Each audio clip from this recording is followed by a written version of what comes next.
Do I have Sit down. Do I have the same rights? You want me to hold you in contempt? Sit down. In that blue chair. Do I have to Sit down! Alright, sit down. This one is an absolute heater. The judge in this clip is easily one of the most no-nonsense judges I've ever seen. He doesn't hold back for a second. The moment the sovereign citizen starts talking, the judge shuts it.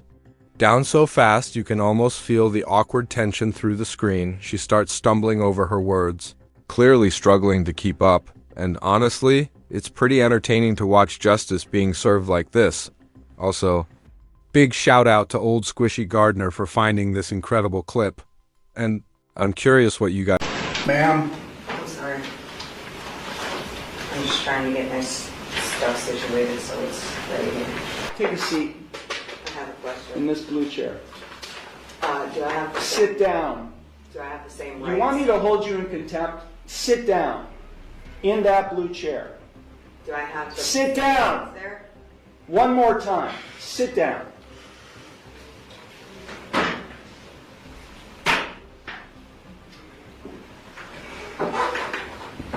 Now you'll answer my questions. Got it? Did you understand all of the rights and plea options that I explained to you? No, I do not understand. Okay.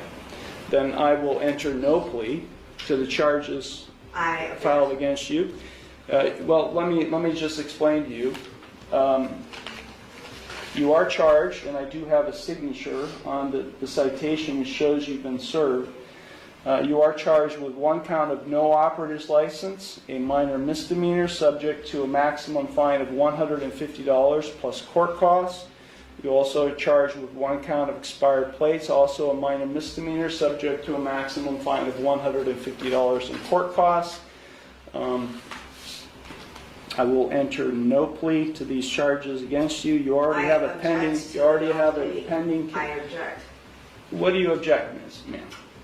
Because I did not enter that plea. Okay, so you tell me how you would like to plead: guilty, not guilty, or no contest. I'm not. First, I have to correct the standing, which is I am not the ens legis non degear. I am the authorized agent to the decedent estate. I am coming in here as the settler, and I want to settle this case. I have sent in a paper that is my declaration and affidavit of what I want to do, which is to settle the case. I am willing to surrender the person to the court for mutual consideration. I do not want to continue doing this.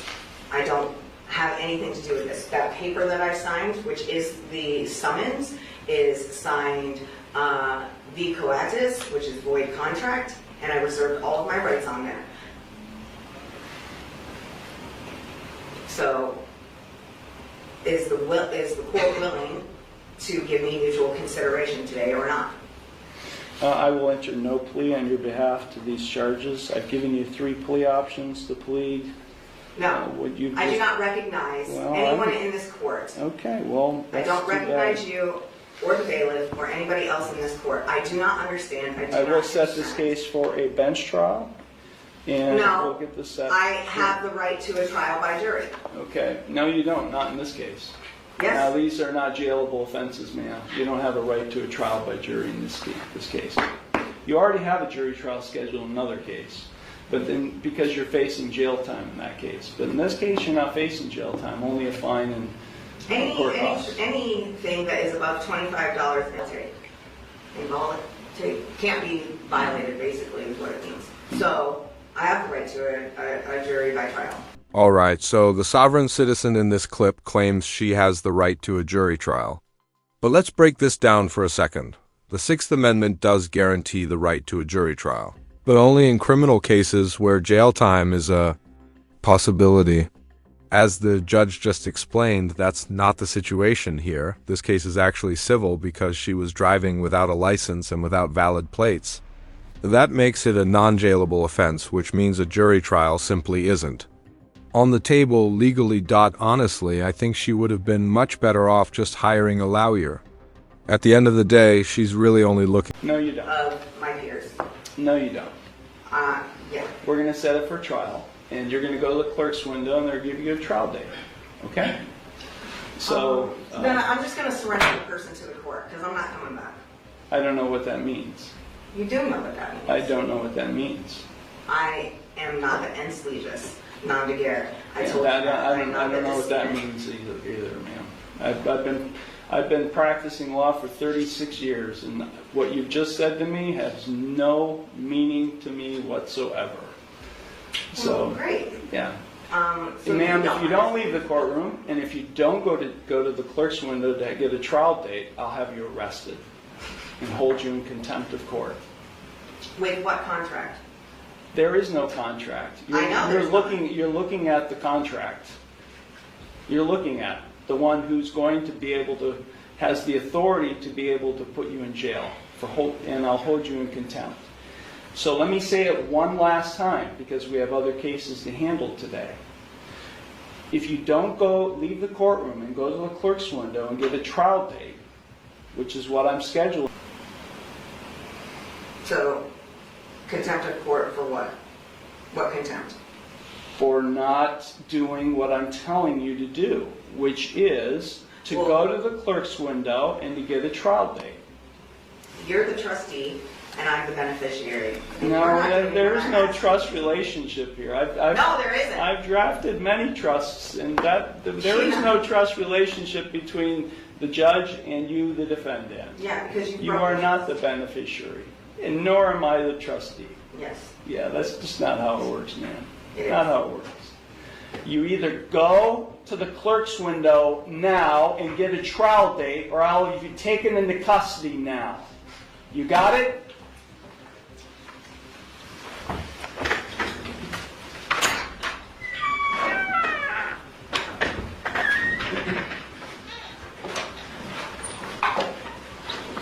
Is this your phone?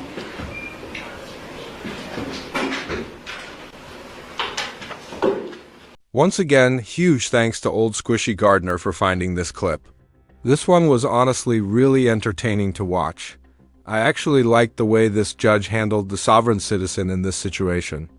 We really need more judges like this, people who aren't afraid to stand their ground and keep control of the courtroom.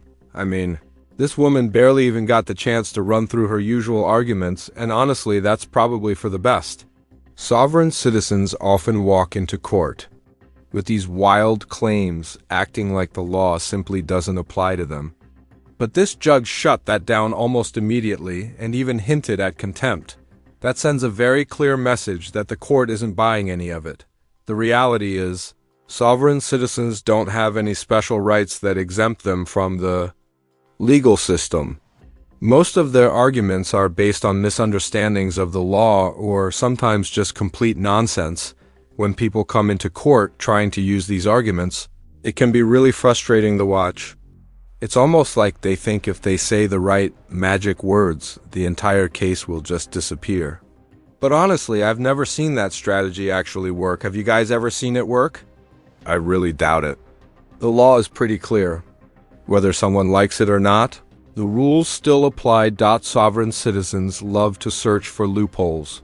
But in the end, it usually just wastes the court's time. And in this case, the judge made it crystal clear that those tactics weren't going to fly. What I really appreciate about this judge is how he maintained control of the situation. Sovereign citizens often try to ramble endlessly and derail the entire hearing, but he didn't allow that to happen. He called it out right away and kept the process moving forward. You sometimes see the opposite happen, where a judge is too passive and the sovereign citizen ends up talking over them and taking control of the room. It can get really chaotic. And it's honestly surprising when judges don't step in sooner or threaten contempt to regain control. But I'm curious what you guys think. Do you believe sovereign citizens genuinely believe in these arguments, or are they just trying to avoid the consequences of their actions? It's hard to tell sometimes. Some might truly believe what they're saying, while others might just be trying to game the system. Either way, situations like this can be pretty fascinating to watch, especially when a judge knows exactly how to handle it. If you enjoyed this video and want to see more content like this, don't forget to hit the like button and subscribe. And let me know your thoughts down in the comments. Do you think this judge handled the situation perfectly? Or is there a better way to deal with cases like this? Thanks for watching, and I'll see you guys in the next one. Take care.